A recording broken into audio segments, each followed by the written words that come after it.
Hermanos, estamos oficialmente a la parte de alabanza dándole fin a este culto, pero en estricto rigor aún no lo hemos terminado porque agradecemos a nuestro hermano José Luis Gaete que él ha solicitado una participación porque a raíz de todo lo que está ocurriendo, él desea transmitir algunos conocimientos para que como congregación podamos estar atentos también, podamos estar más informados y que seamos canal también para transmitirle a nuestros cercanos la información que él nos pueda brindar.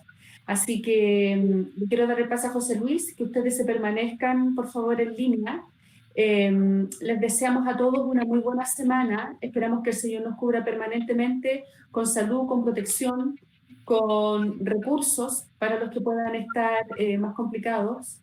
Que nos dé mucha paz en este tiempo, paciencia. Y así que, por favor, le quiero pedir a Jesús, al Señor que nos cuide, y a José Luis, que desde su experiencia profesional nos pueda orientar en este.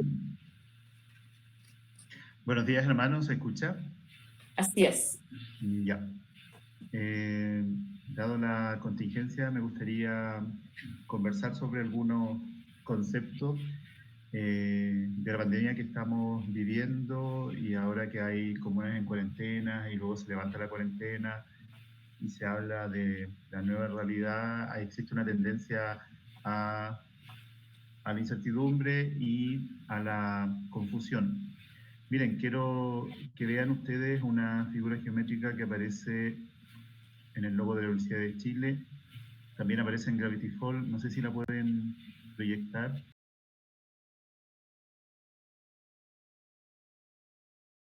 Ya, ahí está. Miren, para entender esto y cómo tomarlo hay que pensar en esta pirámide, una pirámide que tiene 4 pisos. La base es el modo coronavirus de vivir, el segundo piso es la cuarentena voluntaria, hay un tercer piso que es la cuarentena total obligatoria y el cuarto piso que es la cuarentena sanitaria obligatoria. El primer piso, que es la base de la pirámide, sostiene los otros 3 pisos. Sin eso, si no hacemos esas conductas, se nos cae toda la pirámide. ¿Y en qué consiste el modo coronavirus de vivir? Consiste en evitar las aglomeraciones de público, no asistir a eventos masivos, no asistir a carretes masivos, uso de mascarilla cuando salgamos, lavado frecuente de manos y el distanciamiento físico. Esas conductas las tenemos que tener independiente en qué piso estemos, ¿ya? Eso, aunque la comuna salga de cuarentena o no salga de cuarentena, es la forma que tenemos de vivir con el coronavirus hasta que el brote se acabe. Luego está un segundo piso, que es la cuarentena voluntaria, y esa cuarentena la tienen que tomar todas aquellas personas que tienen alto riesgo de fallecer por este virus, que son las personas mayores de 65 años, personas inmunodeprimidas, personas con enfermedades crónicas o adultos mayores de 65 años, sobre todo de enfermedades crónicas pulmonares como asma bronquial, tabaquismo crónico. Esas personas deben tomar una cuarentena voluntaria independiente de que sus comunas estén o no en cuarentena. ¿Ya? Y los abuelos mayores de 65 años deben evitar ser visitados por sus nietos porque pueden ser vectores de transmisión de esta enfermedad. Después viene el tercer piso, que es la cuarentena obligatoria. ¿Ya? La cuarentena total obligatoria es la más efectiva de las 3 medidas. Permite que la velocidad de transmisión del virus se lentezca, ¿ya? Y en realidad se usa cuando las personas no toman en cuenta los otros 2 pisos. Cuando no nos lavamos frecuentemente las manos, cuando no usamos mascarilla, cuando no tenemos distanciamiento social, cuando la gente que está en el grupo de riesgo no toma una cuarentena voluntaria, entonces la autoridad sanitaria se da la obligación de hacer una cuarentena total obligatoria donde uno tiene que pedir un permiso, no puede llegar y salir, ¿cierto? Se cierran los negocios. Eso va a ser dinámico. Las comunas que lo hagan bien van a salir de la cuarentena total obligatoria, pero eso no significa que no debamos hacer la base de esta pirámide, ¿ya? Y finalmente queda la cuarentena sanitaria obligatoria, que es una cuarentena obligatoria para todas aquellas personas que vienen del extranjero en países de riesgo, aquellas personas que están con COVID positivo o aquellas personas que son contacto directo de pacientes con COVID. La cuarentena sanitaria obligatoria significa que si uno sale y rompe la cuarentena es un delito, y eso implica multa, implica falta, implica cierto, incluso privación de libertad. Ahora, esta pirámide permite, permite que la velocidad de contagio vaya disminuyendo, porque el tope que nosotros tenemos son las camas UCI y los ventiladores mecánicos, que no son tantos en realidad, y entonces necesitamos que la velocidad de contagio sea lo más lenta posible hasta que tengamos una vacuna para esta enfermedad o hasta que nos inmunicemos todos, pero eso va a costar su tiempo, ¿ya? Eso era lo que les quería mostrar, hermanos, para que disminuir la incertidumbre y la confusión. Me pidieron de que esté atento a las preguntas que ustedes tengan.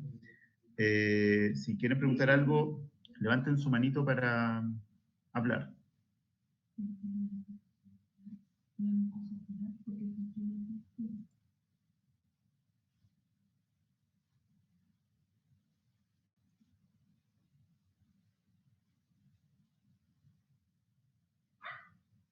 Gracias, hermano. Karina. Hola. Hola, yo quiero hacer una pregunta. Perdón. Dale. ¿Sí, Laura? Sí. Ya. De acuerdo a tus antecedentes, José Luis, ¿como para cuánto tiempo más tenemos así como el resto del año o solo el invierno? ¿Cómo se ve venir desde lo que tú manejas? No lo sabemos, y la incertidumbre en general nos pone incómodos, nos genera angustia, pero así como se ve, es como cuando el Vicente va a hacer una maratón de 20K, estamos recién en los primeros 5 kilómetros. Estamos recién, miren, llevamos recién un mes de esta pandemia, o sea, estamos jugando los primeros 10 minutos del primer tiempo, ¿ya? Estamos recién partiendo. Italia y España nos llevan un mes de adelantado, y la idea de tomar estas medidas es que a nosotros no nos pase lo que les pasó a ellos, donde colapsaron todas las UCI, colapsaron todas las ventilaciones mecánicas y tuvieron que decidir a quién conectar y a quién no, y se llenaron de enfermos, de contagiados y de muertos, porque la virulencia de este virus, la capacidad que tiene de contagio es mayor que los otros virus. Entonces necesitamos tomar estas medidas. No sabemos cuánto va a durar, pero sí podemos hacer algo hasta que no salga la vacuna para disminuir la velocidad de contagio, que son estas medidas que les dije. Ahora, se proyecta que el pic de esta enfermedad va a ser en mayo. Estamos recién partiendo y se suponía, las estimaciones matemáticas daban que a finales de abril los contagiados en Chile iban a ser alrededor de 40.000. Hemos tenido una velocidad de contagio menor a la que se esperaba, y eso porque la gente ha tomado las medidas, las clases se suspendieron, las personas están usando mascarilla y se están lavando las manos. Pero en mayo se vienen temperaturas más bajas, y este virus a temperaturas menores de 10 grados dura más tiempo en la superficie, entonces ahí yo creo que vamos a ver la cantidad real de contagiados y el pic máximo.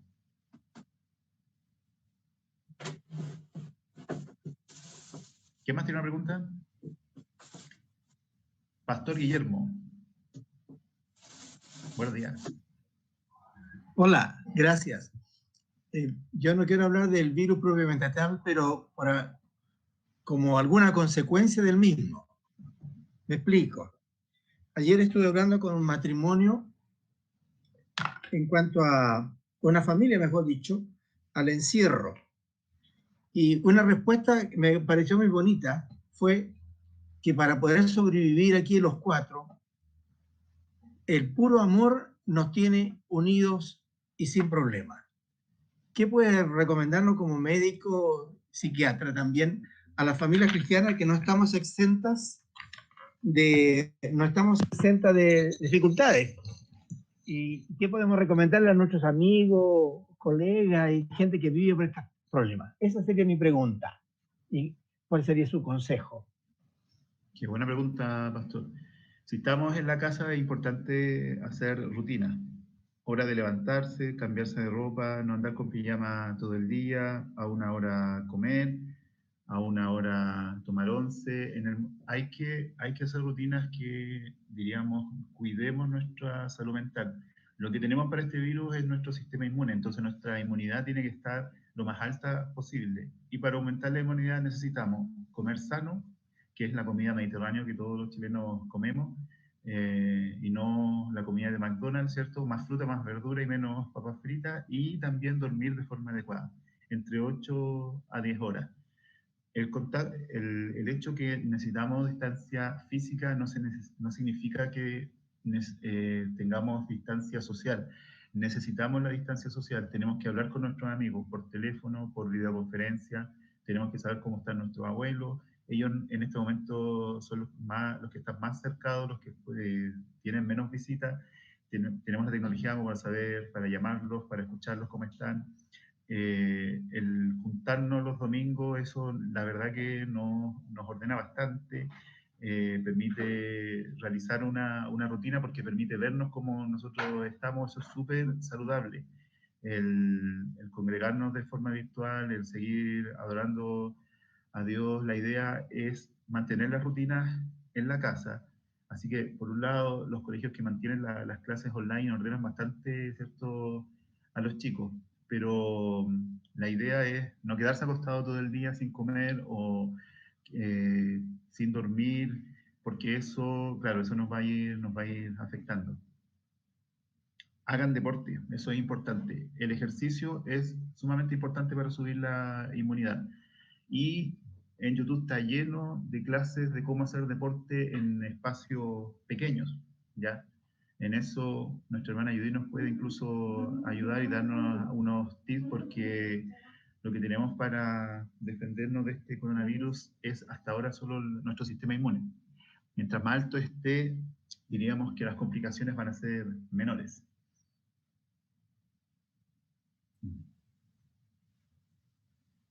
Sí.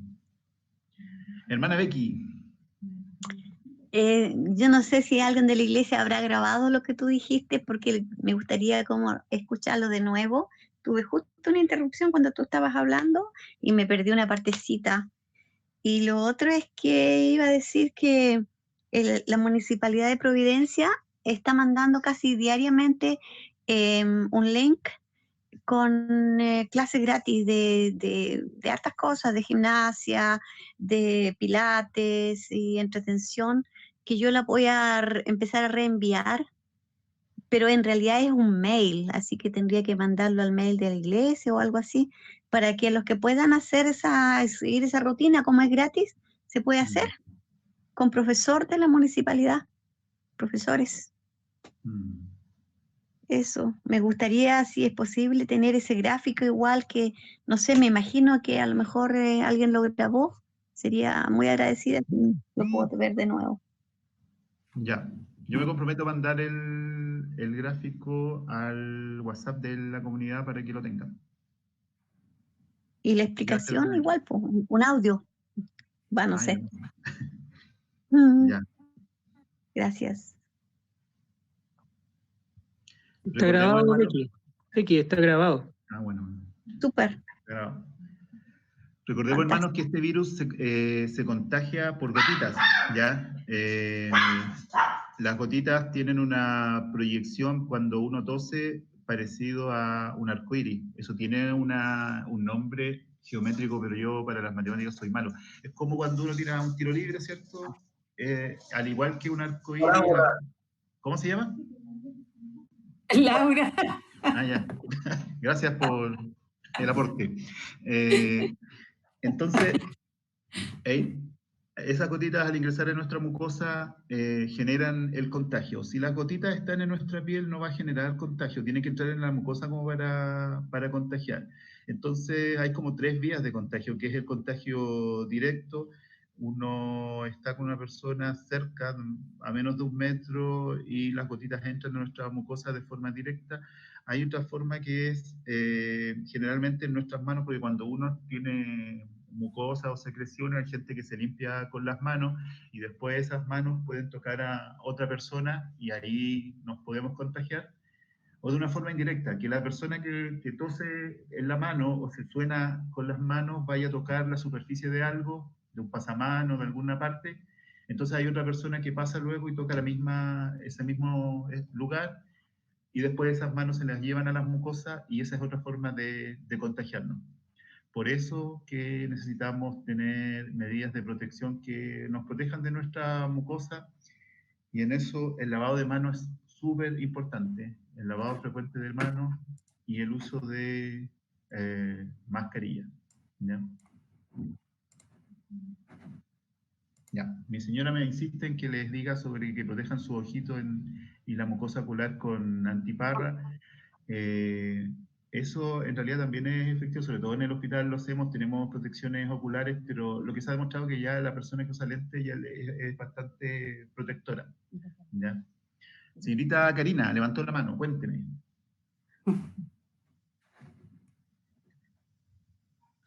Sí, perdón, yo de nuevo. Es por una cuestión del día a día.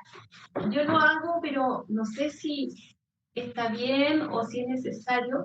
Cuando compro cosas o cuando me traen cosas a la casa, le paso un pañito con agua con cloro. ¿Es necesario realmente hacer eso? Porque es una lata, la verdad. Pero sí es necesario que hacerlo, pero ¿de verdad es efectivo? ¿Lo necesitamos? Ese es mi pregunta. Yo creo que es necesario porque lo que se ha... A ver, este virus partió en diciembre, el reporte de la OMS de China lo hizo como el 30 de diciembre del 2019, sabemos muy poco de él, ya como decía el pastor Sun Yun, pero depende de la temperatura, el virus dura entre 12 hasta 72 horas en la superficie.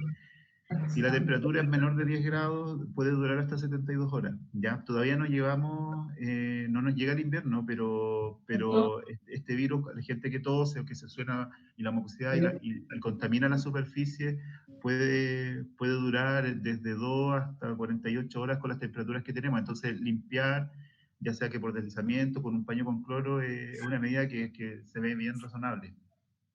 Ah, ya, entonces es mejor seguir haciéndolo. Sí. Gracias. José Luis, yo tengo dos preguntas. Para ver si lo estoy haciendo bien. Yo atiendo público los días que me toca ir a la oficina. Entonces, yo he optado por no usar guantes durante la atención de público. Mi temor es que con los guantes, si me quedo con ellos toda la mañana, igual voy a transmitir el virus en caso que toque la cara. He decidido lavarme las manos y entonces quisiera que me confirmara si está bien esa alternativa o me protejo más usando guantes y lavándome las manos con los guantes puestos.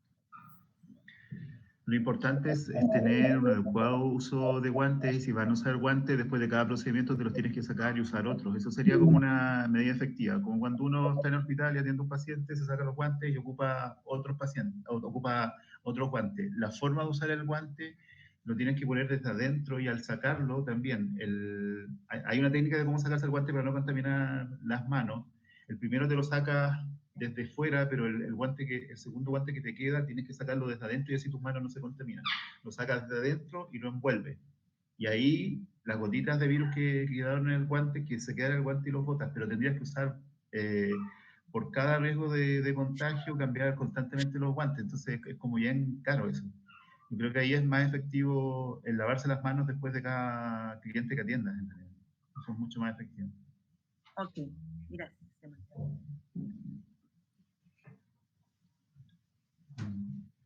¿Alguna pregunta más? José Luis. ¿Ya? ¿Quién me llama?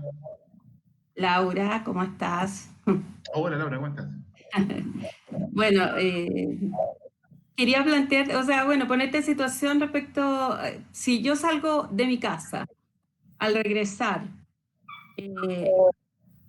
es, digamos, necesario los zapatos pueden venir, digamos, contaminados con el coronavirus. Es necesario que tengas que sacarte la ropa, lavarla, ducharte. O sea, ¿cuáles son los cuidados que hay que tener si me veo obligada a salir desde mi hogar?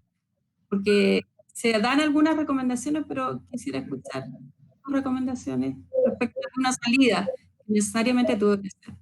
Miren, sobre el uso de los zapatos, y si es que le generan contaminación, no está claro, la verdad, no hay evidencia, pero si uno va a salir a la feria, a comprar, imagínense que están trabajando en un charco lleno de barro, están trabajando en un hoyo lleno de caca de vaca.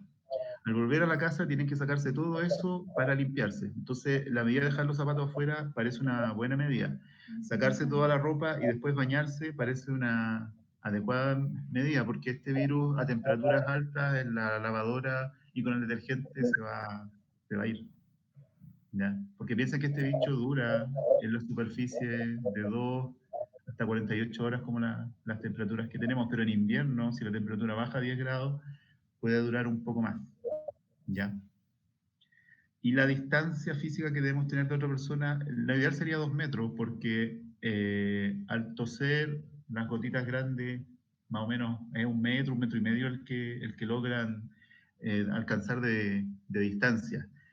Se ha demostrado, hay unos trabajos coreanos en que cuando uno conversa en una sala cerrada, también emite gotitas, ¿cierto? No tan grandes cuando uno tose, que quedan en el aire, y ahí hay que estar a más de 1 metro de distancia para que no lo lleguen. Ahora, hay situaciones especiales, y esto los coreanos ya lo estudiaron. Cuando uno canta al Señor un himno, lo que hace es que junta saliva en su boca por bastante tiempo, y cuando está emocionado, porque la experiencia religiosa implica también que afecta el afecto, y canta más fuerte, todas esas gotitas son más grandes, entonces son mayores a 5 micras. Tienen una distancia, digamos, más lejos que lo normal de las 5 micras, y al ser más grandes, con el calor se van deshaciendo, y duran más tiempo en realidad, duran más tiempo en el aire y pueden tener más distancia, como si fueran aerosol. Eso sucedió en Corea en una iglesia cuando una hermana contagiada contagió a una cantidad de personas, pero es muy raro que pase eso. Para que se dé eso, se necesita un espacio cerrado, se necesita mucha gente a una distancia menor a 1 metro, que estén cantando o que estén gritando. Y ahí puede ser de que las gotitas sean más de 5 micras y se suspendan en el aire, porque se va deshaciendo por el calor, y finalmente las partículas se transforman en aerosol y empiezan a suspenderse en el aire. Si no hay corriente, pueden quedar en el aire bastante tiempo. Por eso, cuando hay personas en una oficina, se sugiere que haya una ventana abierta, porque con eso se elimina esa posibilidad. Pero si hay espacios cerrados sin ventilación, pueden quedar suspendida en el aire por más tiempo de lo que normalmente pasa. ¿Ya? De ahí que nos juntemos en forma virtual, porque es una forma de prevenir el contagio.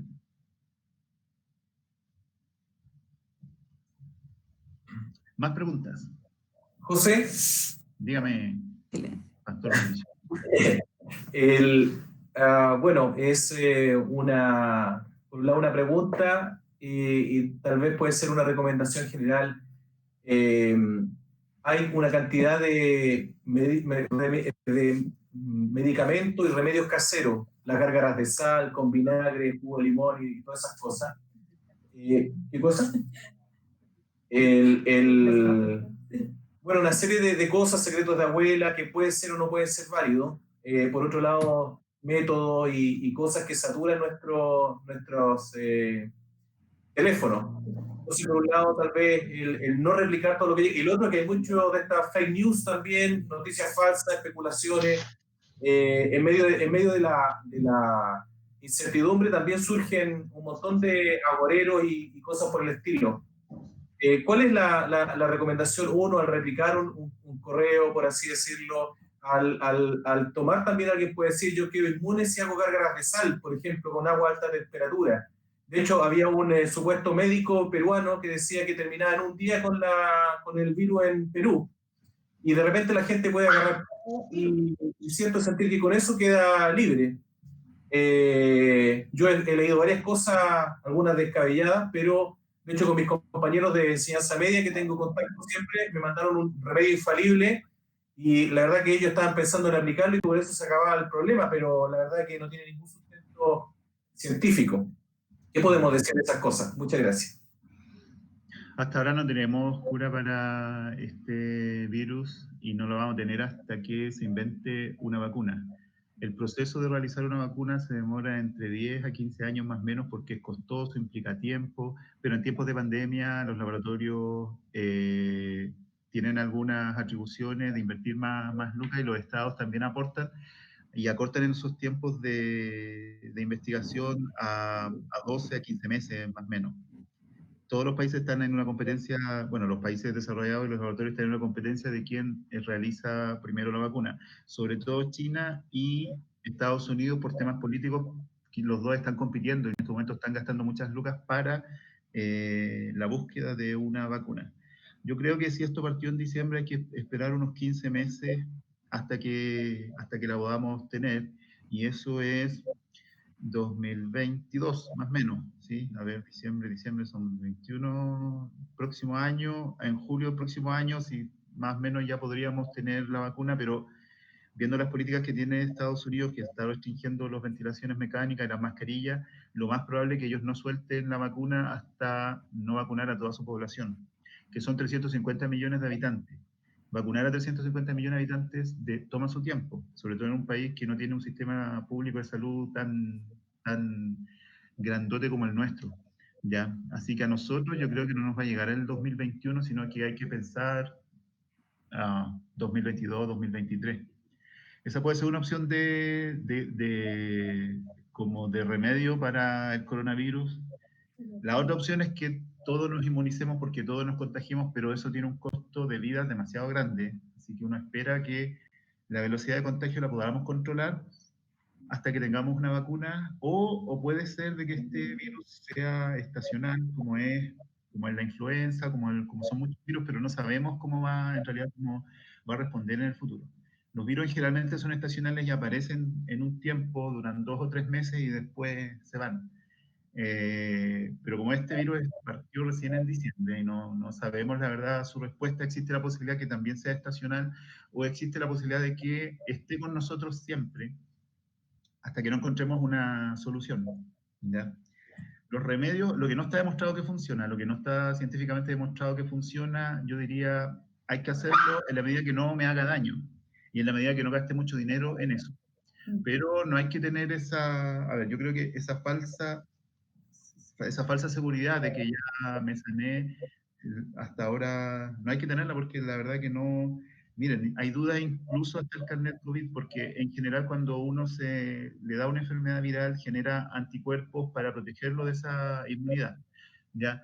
Pero este virus como es reciente no sabemos si esa inmunidad cuánto tiempo dura, puede ser 2 meses, 3 meses, piensan que la influenza, cuando uno se vacuna contra la influenza, no dura como un año esa inmunidad.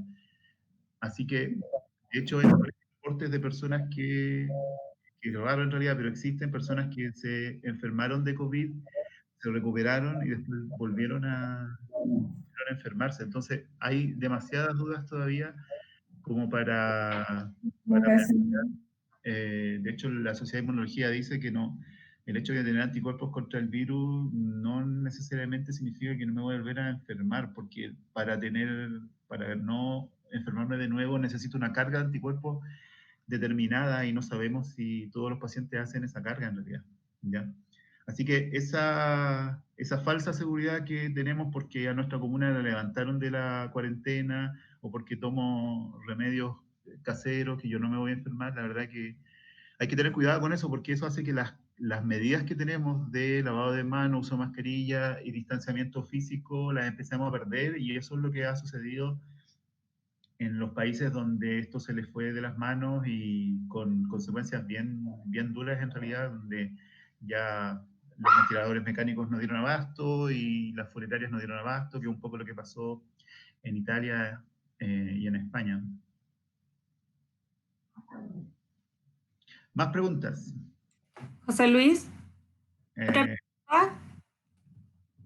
¿Quién me llama? Laura, cuéntame. otra pregunta. Si una mujer embarazada se contagia, ¿podría contagiar a su guagüita? Es una buena pregunta. Hay reportes de casos. Lo que pasa es que, a ver, en general, si uno toma las medidas, se supone que no, pero hay reportes de casos en China. Y hay otro también, creo que en Estados Unidos, donde hay bebés que se infectaron por COVID en el momento al nacer. ¿Sí? Ahora, son raros, son súper raros, pero puede pasar. O sea, tú dices que la probabilidad es muy baja. Sí, pero ya hay reportes de casos de niños contagiados con COVID al nacer. Ya. Sí, se vio un caso. Y respecto de los niños, o sea, respecto de nuestros niños, se ha visto que estadísticamente son muy pocos los casos. El niño, digamos, el niño está más protegido por su inmunidad. Vemos que los casos se dan más en otras, más bien. Este virus pone a los niños primeros, o sea, los cuida, los protege y la enfermedad en realidad para ellos va a ser un simple resfriado o incluso asintomático. A quienes afectan son a las personas mayores de 65 años. El 80% de las mortalidades se produce en esa edad. Personas mayores de 65 años con patologías crónicas, inmunodeprimidos, personas que usan corticoides, pacientes que están en quimioterapia, en un proceso de radioterapia por un cáncer. Todas las personas inmunodeprimidas en realidad tienen más probabilidades de morir que los niños. ¿Ya? Ahora, pues en Corea por lo menos la probabilidad de tener complicaciones por coronavirus en niños es del 0.1%, igual es baja. La realidad acá en Chile, que también parece que, bueno, igual llevamos un mes recién, pero parece que las complicaciones son menores a la población asiática. No lo sé porque no sé si por raza tenemos menos receptores al virus que la población asiática. Pero igual yo les quiero contar que en el Hospital San Borja ya tenemos 2 niños intubados en ventilación mecánica que tienen 10 meses de vida. Y que igual la probabilidad es baja, pero también existe en realidad. Claro. Gracias, José Luis. Bien, pues hermanos, cuídense, lávense las manos, usen mascarilla y la población en riesgo, cuarentena voluntaria. José Luis, ¿me escuchas? Sí, sí. Hola, ¿cómo están todos? Yo quería aprovechar el momento y abusar un poquito con una pregunta que tengo. ¿Alguna recomendación especial para las personas que tienen adultos mayores en su casa?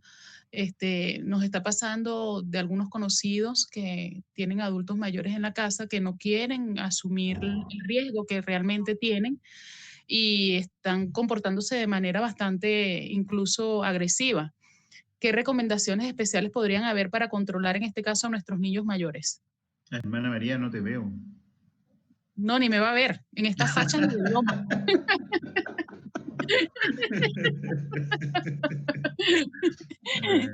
Solo veo. A ver, con respecto a los adultos mayores, yo les sugeriría, si son mayores de 65, una cuarentena voluntaria. Eso significa no salir de las casas. Adultos mayores de 70, 80 años para adelante, que son ya niños ya. A ellos hay que dedicarles, que es lo que tenemos, para protegerlos en la cuarentena voluntaria, que eso implica no salir de las casas y que los nietos no los vayan a ver, porque los chiquititos pueden ser vectores de contagio, ¿ya? Porque son los que tienen más riesgos de tener más complicaciones por el coronavirus, de ocupar una cama UCI, de caer en ventilación mecánica. Claro. El 80% de las personas que se mueren están en ese grupo etario. Entonces, hay que cuidarlos en realidad. Sí, el problema es cuando ellos no se dejan cuidar. O sea, si hay alguna recomendación usted como psicólogo o psiquiatra para hacerle entender a ellos que están en riesgo real y que sea como que más amable la comunicación con ellos, porque de verdad que tengo un familiar cercano y la abuela es bastante complicada y, o sea, le ha costado mucho el encierro, porque está acostumbrada a ir a las ferias y todas esas cosas y entonces está renuente y de manera agresiva incluso. Claro.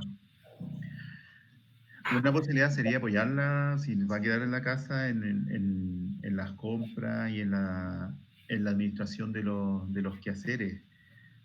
Un trabajo que hay que hacer donde ella se dé cuenta que por la edad que tiene se puede morir.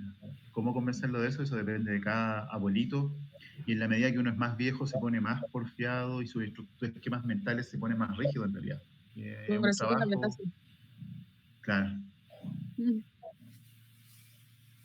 Gracias. Hermano salvo, el único salvo de la iglesia. El único salvo de la iglesia. Una consulta, doctor, y también pensando como comunidad. Entonces, hay una muy alta probabilidad que este medio siga vigente, la reunión virtual, en virtud de que, como por la pirámide que nos mostraste, deberíamos tender entonces, con un par de meses más, en seguir en esta línea virtual. Un poco, ¿cómo sería ese directriz para todo el equipo pastoral y para nosotros? Que hay una alta posibilidad que sigamos en esta línea un par de meses, parece. Yo creo que mientras el brote esté con nosotros tenemos que evitar las aglomeraciones de público, o si no nos vamos a hacer famosos, como se han hecho famosas muchas iglesias evangélicas en San Pedro, en La Boca, y en otros lados en el sur, o lo que le pasó con el hermano Cid, que se dice que es pastor, donde en Puente Alto tampoco se siguió reuniendo. El problema del coronavirus es que en espacios cerrados, con poca ventilación, con mucha gente, se comporta de una forma distinta a lo normal, ya como le habíamos explicado. Entonces, ahí puede ser que se transforme en aerosol la partícula y que dure más tiempo en el aire. Entonces, contagia a mucha más gente. Y lo otro, que a la medida que uno grita o canta, las gotitas que uno va expeliendo al aire son mayores que cuando uno tose por una vez o cuando uno habla, ¿ya? Entonces es un riesgo sanitario juntar mucha gente en un espacio pequeño. Mientras el virus esté con nosotros, la indicación yo creo que sería, para cuidarnos y para proteger a la comunidad, es mantener esta forma de hacer comunidad. Una iglesia que está en la red, la iglesia virtual. Totalmente de acuerdo. José Luis. ¿Sí? Hola, José Luis. Oye, toda la información que hemos escuchado, es una pregunta. Es muy probable, es altamente probable que este virus nunca se convierta en buena persona.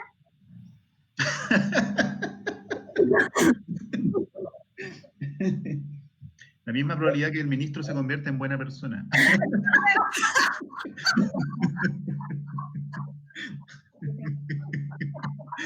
Miren, no sabemos cómo este virus va a responder hasta ahora que llevamos un mes recién. Parece que las complicaciones en Chile son menores que la población asiática, pero es que estamos recién partiendo, todavía no podemos tomar conclusiones porque estamos recién partiendo. Y en este mes, yo diría que el gobierno ha tomado decisiones bastante acertadas que ha hecho que la velocidad de contagio sean menores y que no colapsemos, ¿ya? El que los niños no vayan a clase, el dedicar cuarentenas en algunas comunas, y la población, la mayoría parte de la población ha tomado... Yo de verdad confío en la población chilena porque tenemos una historia. Chile nació como Capitanía General de Gobierno. Los españoles que vinieron acá eran puros militares, súper ordenados, y así construyeron las ciudades. Una plaza central, norte, sur, y todas las ciudades en realidad tienen ese orden, puntos cardinales. Y cuando la jefatura da una orden, la mayoría de los chilenos lo cumplen. Recuerden, hermanos, que nosotros paramos el cólera, que es muy virulento. El brote partió en Ecuador, bajó a Perú, siguió a Bolivia, llegó a Paraguay, y nosotros lo detuvimos en Arica. Y lo que hizo la población fue lavarse las manos y comer mariscos cocidos y verdura cocida. Y Chile no tuvo cólera. Ahora lo que está pasando es básicamente lo mismo, porque en este momento la velocidad de contagio la hemos disminuido, y no solo la del coronavirus. Si uno va a los servicios pediátricos de urgencia, el virus sincicial está pero por el suelo, y ya en abril nosotros teníamos los SAPO, los servicios de urgencia, llenos de niños obstruidos, y eso es porque los niños dejaron de ir al colegio y las personas empezaron a usar mascarilla y empezaron a lavarse las manos. Entonces, yo tengo esperanza que la gente por cultura podemos llevar esto de mejor forma que otros países en realidad. Esa es mi esperanza. José, Judith por acá. Judith, cuénteme. Hola. Tengo dos preguntas. La primera tiene que ver con yo sé que el virus es totalmente nuevo para todos, pero si tiene más o menos una idea de cómo es el comportamiento de las personas que se recuperan del virus, si quedan con secuelas o pulmonares o algo así. Y la segunda tiene que ver con una apreciación tuya personal. ¿Qué opinas tú del retorno paulatino a clases? La mayoría de las personas que se contagian en Chile no tienen secuelas. Hay muchos contagiados que tampoco tuvieron complicaciones, hicieron su cuarentena en su casa y después se dieron de alta. Las personas que tienen complicaciones son pacientes mayores de 65 años, el grupo de riesgo, que están inmunodeprimidos, que tienen enfermedades crónicas, asma bronquial, tabaquismo crónico, diabetes mellitus, hipertensión arterial. ¿Ya? Después de estar en ventilación mecánica, miren, desconozco qué personas quedan con complicaciones. En general, las personas jóvenes que han caído a ventilación mecánica salen sin secuelas respiratorias, pero después de una enfermedad viral, paciente intubado con ventilación mecánica puede tener alguna secuela, ¿ya? Pero no conozco el porcentaje de quienes están secuelados y quienes salieron sin secuelas. ¿Qué problema podemos tener? Podemos tener atelectasia, podemos tener problemas pulmonares, que lo que va generando, diríamos, es disminuyendo nuestra capacidad pulmonar, ¿ya? Hasta ahora, a ver, pero que no son datos así como de pacientes que conozco que han salido de ventilaciones mecánicas, son pacientes jóvenes y la verdad es que no hay secuelas pulmonares en realidad. Y la otra pregunta es que con volver a clase está difícil porque el hecho de que los niños estén en sus casas disminuyó la velocidad de contagio, permitió cuidar a nuestros adultos mayores. En mayo vamos a tener el mayor pic de contagiados, entonces abrir las escuelas justo cuando más contagiados vamos a tener, eso va a generar un aumento de la velocidad de contagio en realidad. Yo esperaría a que se acabe mayo, y si la vamos a ver tiene que ser de forma súper paulatina en aquellas comunas donde no hay contagiados de coronavirus. Chile lo bonito que tiene es que es muy largo, y hay comunas todavía que no hay ningún contagiado. En esos colegios donde no tenemos contagiados ya han logrado hacer un cerco. A ver, Melipauco fue un pueblito que fundó mi abuelito junto con otras familias, y ahí no hay ningún contagiado. Pero ellos tienen un cerco sanitario, no hay nadie, solo residentes, turistas no pueden entrar ahí, y un melipeucano mayor de 65 años no puede ir a Temuco, porque Temuco está a la grande y hay muchos contagiados. Entonces ellos lograron tener un pueblo entero sin contagiados y que se abran ahí las clases. En aquellas comunas que han logrado controlar, diríamos, la velocidad de contagio, yo creo que tienen que ser con medidas excepcionales, muy de a poco, porque pedirle a los niños distanciamiento físico cuando se abrazan, se besan, se juegan, es súper complejo. Súper complejo, sobre todo a la población de riesgo, sobre todo para aquellos adultos mayores que viven con niños. Gracias. Pastor Sun Yun. Gracias, hemos estado escuchando atentamente. Me surgió una duda respecto de la forma en que los hospitales o cualquier lugar donde haya pacientes, ¿cuál es el procedimiento para dar de alta? ¿Son simplemente 14 días en cuarentena, o sea, en su casa o en el recinto hospital, 14 días sin síntomas? ¿O se le hace el examen obligatorio para verificar que ya no tiene virus? Hablo por el caso de un paciente creo que de Chaitén o Aysén, que estuvo en Puerto Montt. Se hizo cuarentena porque dio positivo, y luego el hospital de Puerto Montt lo da de alta y se va de vuelta, pero antes de irse se le hizo el examen PCR, pero lo dieron de alta, se fue para la casa, en Barcaza.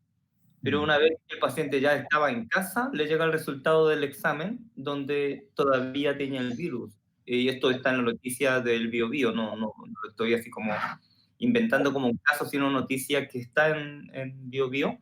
Ustedes lo pueden leer. Me gustaría saber cuál es el instructivo que tienen los hospitales para dar de alta a un paciente en este momento. Cuando uno tiene un PCR positivo, se deja en cuarentena al paciente en su casa durante 14 días, que es más o menos en promedio lo que dura el virus contagiando, ¿ya? El virus dura de entre 10 a 11 días y se dan como 3 días más de plazo. Después, lo que puede haber es, a ver, si uno le toma un PCR después, hay casos en que aparece. Recuerden que el PCR lo que mide el antígeno, la presencia, ¿cierto?, de virus en las personas, pero para que una enfermedad se haga, o sea, para que una enfermedad contagie, toda enfermedad viral requiere una carga viral importante. O sea, no solo tener el virus, sino una carga viral importante.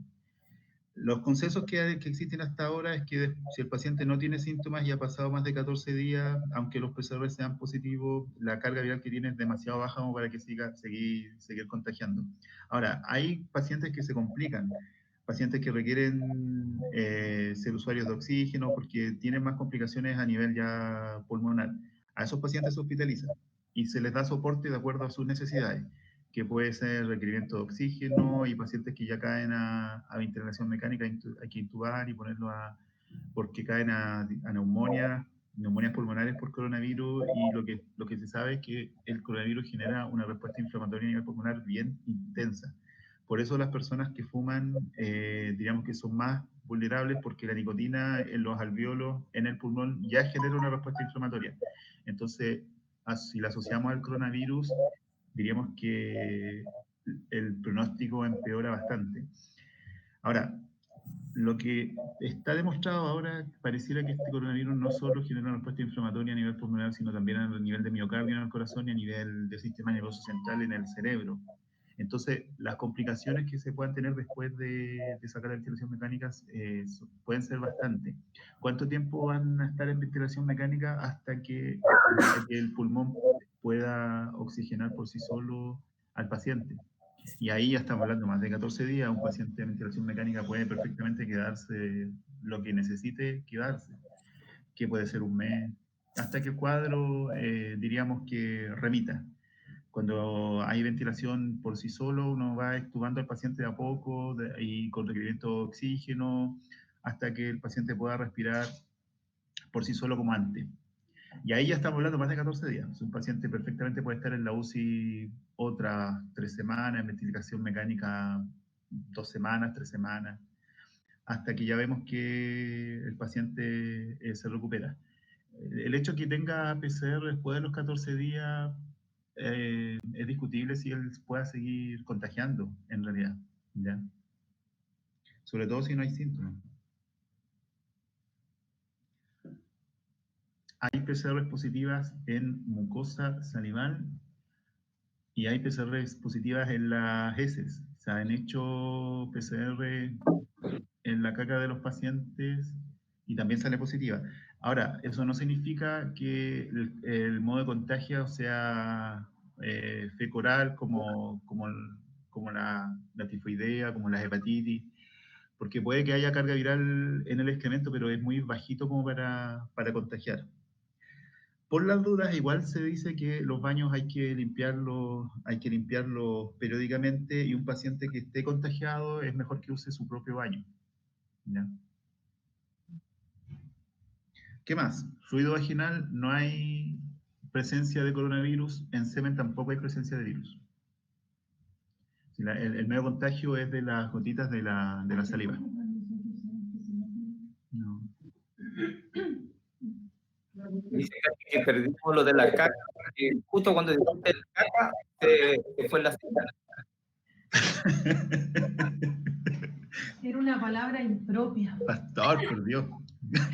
Eso, a ver, lo que pasa es que se han hecho PCR en excremento de pacientes con coronavirus y el PCR sale positivo.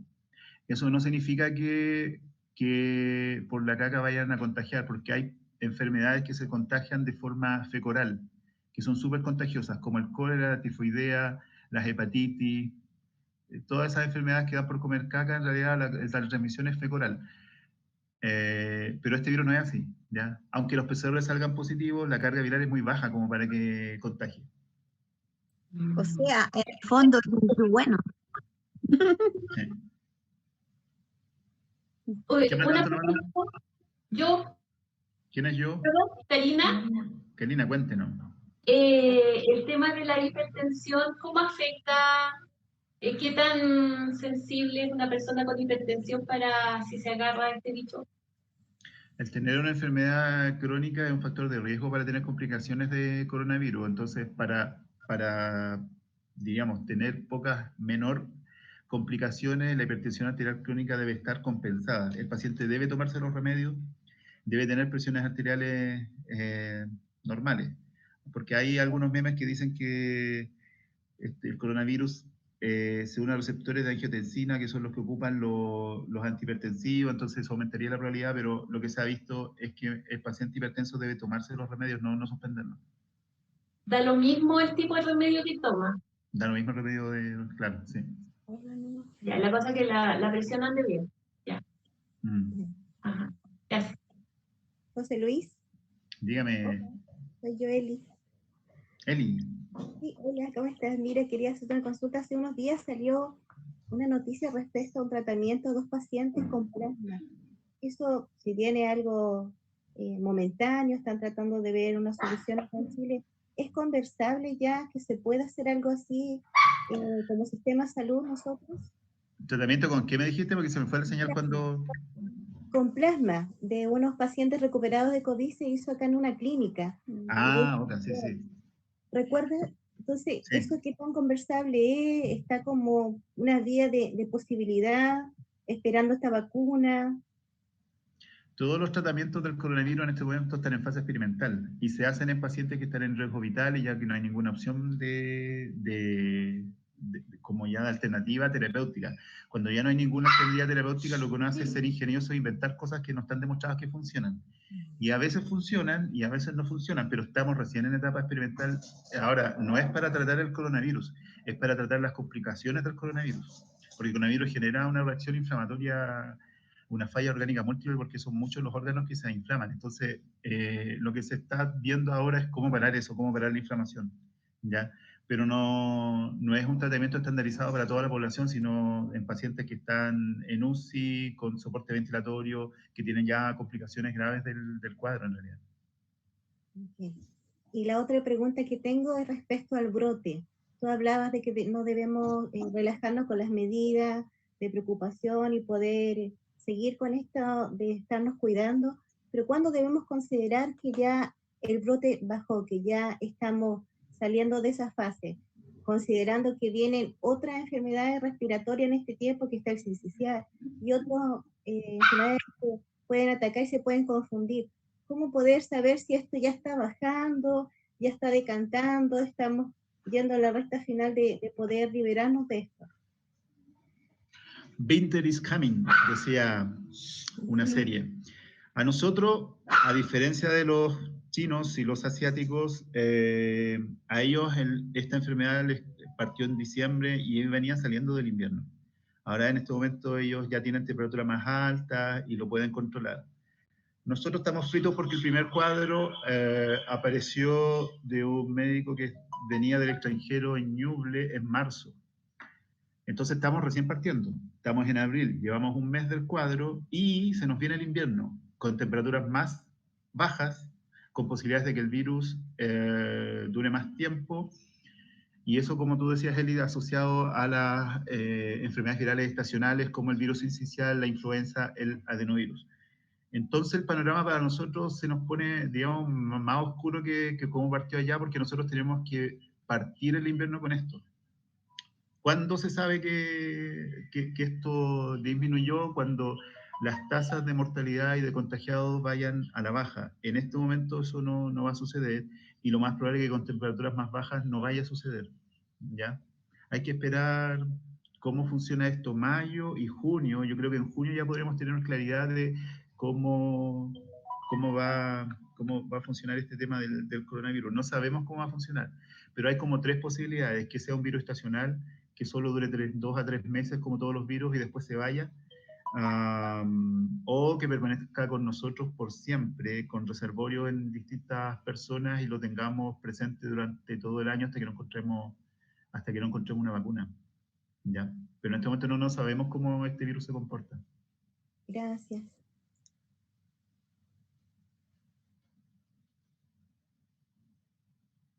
¿Más preguntas? Hermanos, que el Señor les bendiga. Quiero dejarles solo un pensamiento. Esto va a ser temporal, esto se va a pasar y algún día nos vamos a juntar, nos vamos a ver cara a cara, nos vamos a poder abrazar, nos vamos a poder besar, y propongo un holocausto en un camping hecho por nuestro hermano Orellana para que usemos nuestros talentos con el pebre de la Becky, con las arepas de la María, dando gracias a Dios porque pudimos sobrevivir a esta pandemia que ha sido la más grande desde como la española en la Edad Media. Así que, ¿Puedo hacer una última pregunta, José Luis? Disculpa. Cuénteme, hermana Laurita. Algunos temores el hecho de ser asintomático. O sea, no sé qué, la probabilidad de que uno sea un paciente asintomático y puedas vivir este COVID sin tener ningún tipo de síntoma, ¿eso puede pasar? ¿Puedo ir contagiada y no tener ningún síntoma? Sí, puede pasar. En Corea, que eran los que más testeaban, eso era entre el 20 y el 30% de la población, pacientes con COVID asintomáticos. Acá en Chile yo la verdad que desconozco la medida, pero el ministro dice que un 70%, yo tengo dudas de eso. Puede ser que acá el coronavirus sea de menos complicaciones, sea menos letal que en la población asiática. Eso puede suceder. Ahora, es un dato para tener claridad de lo que está pasando en el coronavirus. Yo necesito una muestra representativa. Los que saben de matemáticas y de ingeniería saben que la muestra debe tener un tamaño más o menos para que sea fidedigno de la población a la que estoy estudiando. Si quiero saber qué le pasa a 1000 personas, yo puedo hacer una muestra, y una muestra, hay ecuaciones matemáticas y hay fórmulas que definen de qué tamaño puede ser la muestra. Entonces, si yo entrevisto a 180 personas, yo digo, mire, estas 180 personas me dan una confianza de que es una muestra confiable que mide a las 1000 personas que yo quiero estudiar. Para tener una muestra representativa de PCR, de cada 1000 personas yo tengo que tomar 35 PCRs. Y ahí tendríamos una muestra significativa. Chile es el país de Latinoamérica que más PCR está tomando. En eso somos un balazo. Pero nuestra proporción de cada 1000 personas que tenemos, estamos tomando 5 PCRs. Nos faltan tomar 30 PCRs más. Entonces todavía nuestra muestra no es capaz de ver qué pasa en la población general, porque estamos muy bajos todavía en tomar PCRs, porque la política sanitaria que tomó Chile es parecida a la de Corea. Tomar muchas PCRs para ver qué está pasando con la población y los que están contagiados, aislarlos. ¿Ya? Entonces, lo que tenemos, la única certeza que tenemos, lo que tenemos a mano, es la base de la pirámide. Aislamiento social, lavado frecuente de manos, evitar las aglomeraciones y uso de mascarilla. Gracias. Gracias, José Luis. Que el Señor les bendiga y nos vemos pronto cuando esto se acabe, en un picnic, en un holocausto, con un asado rico hecho por el hermano Orellana y el pebre de la Becky y las arepas de la hermana María y las tortillas de la hermana Margarita. También puedo llevar queque. También. Bueno, que Dios les bendiga.